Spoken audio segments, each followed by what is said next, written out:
ومن آياته أن خلق لكم من أنفسكم أزواجا لتسكنوا إليها وجعل بينكم مودة ورحمة إن في ذلك لآيات لقوم يتفكرون. هذه الآية من أعظم آيات الامتنان من الله سبحانه وتعالى على كل البشرية، وهذه الآية الله سبحانه وتعالى يدعو كل البشرية إلى التفكر في تشريع الزواج، وللأسف غالبنا ما يتفكر بهذه النعمة العظيمة. هذه الآية في سورة الروم جعلتني أسافر أنا وفريق العمل إلى أكثر من دولة في العالم، إلى أسبانيا وبريطانيا والسويد، حتى أفهم كيف تعيش هذه المجتمعات بدون نظام أسري إسلامي. آيات عظيمة تستحق التفكر. ذكر وموعظة ونور فيه شفاء للصدور وشفيعنا يوم النشور. آياته تروي المدى وصفاته نبع الهدى نلقى الجنان بحبه لن تستقيم حياتنا إلا به. الزواج أنا أقدر أعطيه تعريف، أقول هو علاقة شرعية مرتبة بالمرأة تكسب الطرفين الإشباع العاطفي. اليوم البعد الاجتماعي في الزواج في مقاصد الشريعة الإسلامية هو الأساس، ولهذا ما يمكن أنك أنت تسوي زواج ما لم يكن فيه إشهار على الأقل شاهدين. ما يمكن تسوي زواج وأنت تتزوج فرد بدون علم أهله، قضية الولي. ما يمكن تتزوج بنت ولا ولد إلا على الأقل في مهر. ولهذا هذا البعد الاجتماعي هو الذي يميز الشريعة الإسلامية، أن الزواج هي مو قضية تحقيق حاجة جنسية، وليست قضية والله طفرة نفسية، إنما هي حفظ النسل حتى يكون تؤسس فرد قوي، أسرة أقوى، مجتمع أقوى، حتى يكون دولة قوية. الزواج هو من أهم وأعظم التشريعات الإسلامية، فهو عقد لازم وميثاق غليظ كما قال الله سبحانه وتعالى بهذه الآية التي تحتاج إلى تفكر، فقال وأخذنا منكم ميثاقا غليظا. سبحان الله، الإنسان يعيش دائما في اضطراب وقلق إذا ما تزوج، ولا تستقر نفسه إلا بهذا الزواج. اللي لقينا أن مهما كان عند الشاب علاقات عاطفية خارج الزواج ما تكسب الإشباع العاطفي. يقول عندنا شباب يقول أنا صار لي 5 سنوات عندي علاقات أشكال وأنوان، يقول بس مليت أبي أستقر. شوف كلمة أبي أستقر ومليت من العلاقات الأشكال والألوان، هذا أعطاك قناعة أن مهما كان عندي علاقات خارج الزواج ما راح تعطيني الإشباع العاطفي. كيف تسير سفينة من غير ربان؟ كيف تنجح شركة من غير مدير وإدارة؟ كيف تستقر أسرة من غير قائد؟ الله سبحانه وتعالى في آية عظيمة حدد من هو القائد في هذه الأسرة، فقال الله سبحانه وتعالى الرجال قوامون على النساء بما فضل الله بعضهم على بعض وبما أنفقوا. هنا القوامة في هذه الآية لا تعني تسلط الرجل على المرأة ولا تسلط الرجل على الأسرة، بل هي مسؤولية على الرجل ورعاية بأن يوفر لهم المأكل والمشرب والمسكن والملبس. هذه كلها محاسبة على الرجل وعلى الزوج. لا تقنعوني بالنظريات الحديثة البشرية، فالله سبحانه وتعالى هو الذي خلق الرجل وهو الذي خلق المرأة، وهو سبحانه وتعالى أعلم بهم. حسب القانون الأوروبي من هو المسؤول الأول في الأسرة؟ The law is silent about that part. There is no head of the family. Husband and wife are both responsible for the family. They are both equal to each other, equal by law, equal to the law.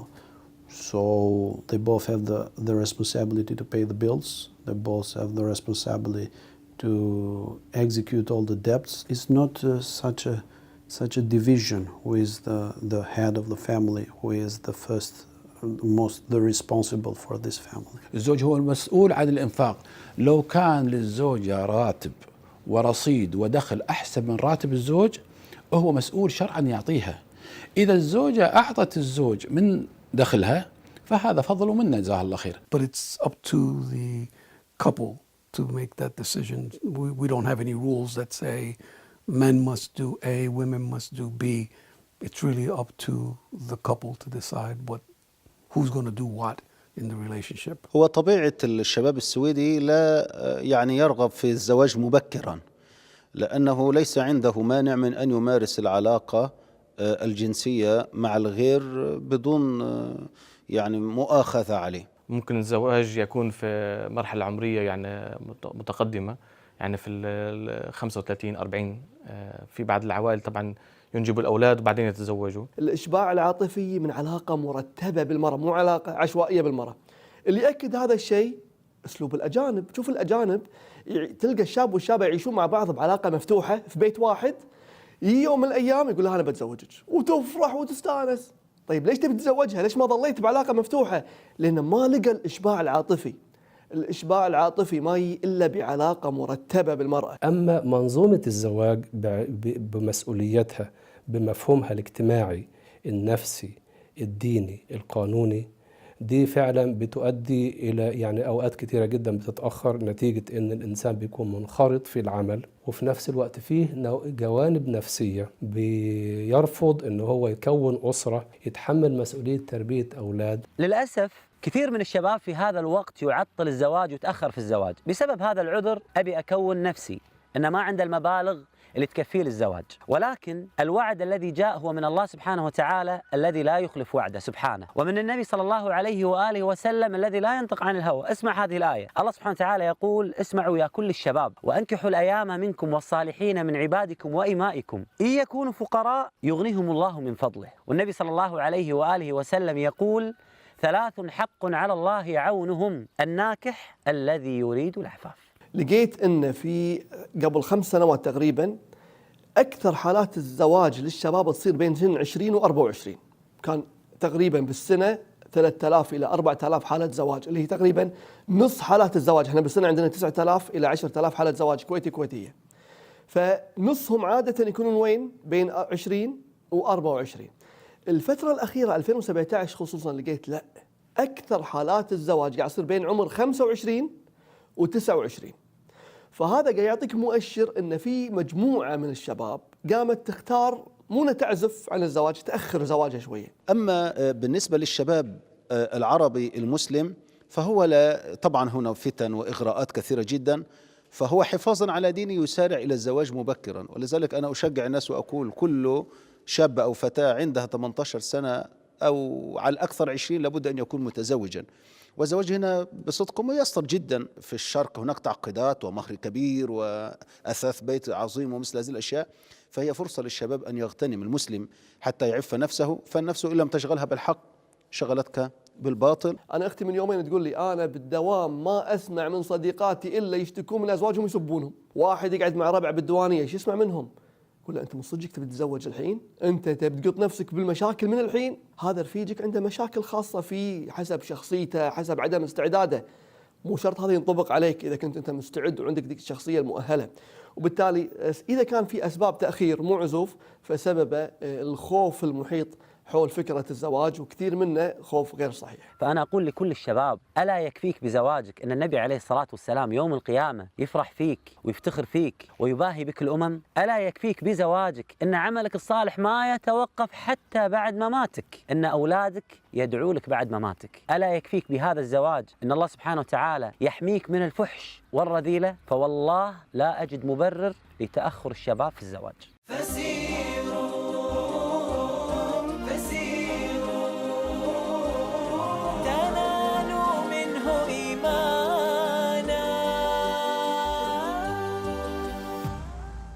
كما جعل الله سبحانه وتعالى للزواج تشريع، جعل أيضا للطلاق تشريع، ولكن الله سبحانه وتعالى وضع آداب كثيرة ودقيقة ومحددة بعد الطلاق حفاظا على حقوق المرأة. فإذا استحالت الأمور ووصل الإنسان إلى شيء لا يستطيع أن يعيش مع هذا الشخص، فالإسلام يفتح له باب. الله لا يكره الناس على الدخول في الدين، فكيف يكرههم على أن يعيش مع إنسان يأكل ويشرب وينام معه؟ الطلاق هو حل، لكن سوء استخدامنا لهذا الحل خلاه هو مشكلة. ماكو طلاق يحصل إلا بعد استنزاف كل وسائل الصلح. بدون شك إذا كانت العشرة مستحيلة، إذا استحالت العشرة، الطلاق حل ونعمة. هل هناك شيء اسمه طلاق في الديانة المسيحية؟ The answer is yes, with a certain amount of reluctance and regret. And with, in the past, traditionally, quite a lot of difficult for people who have been divorced to have been remarried within the Christian Church. But the rules about this have been relaxed more recently. فمثلا في التشريعات الأخرى عندهم مثلا بند لا طلاق إلا بعلة الزنا مثلا. فأنا ممكن أعيش مع إنسان عصبي يسبني يهيني مأذيني، بس أستمر معاه لأنه هو ما دش في موضوع الزنا، لكني أقعد أتألم بهذه الجروح والضربات اليومية. لكن ديننا قال لا، ممكن يكون الأمر مختلف، ممكن يكون أسباب الطلاق حتى لو كانت أسباب نفسية. وهي فلسفة يعني موجودة في الكنيسة إنه يعني الزواج أبدي، يعني ما في رجعة عنه.